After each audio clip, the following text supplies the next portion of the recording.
જય માતાજી। શું તમારા પણ લગ્નની વાત ચાલતા ચાલતા અટકી જાય છે?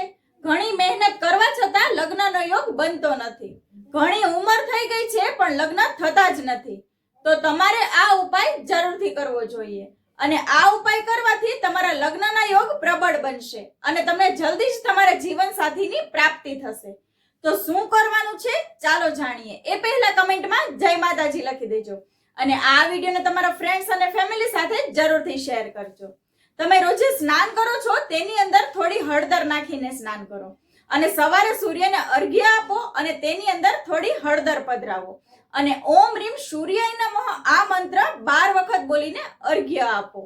ત્યારબાદ એ જ કળશની અંદર થોડું જળ ભરી અને તેની અંદર થોડી હળદર પધરાવીને તુલસીજીને અર્પણ કરો અને ગુરુવારના દિવસે પીળા વસ્ત્ર ધારણ કરો અને ગુરુવારના દિવસે 1.25 મુઠ્ઠી જેટલી ચણાની દાળ શિવલિંગ પર અર્પણ કરો।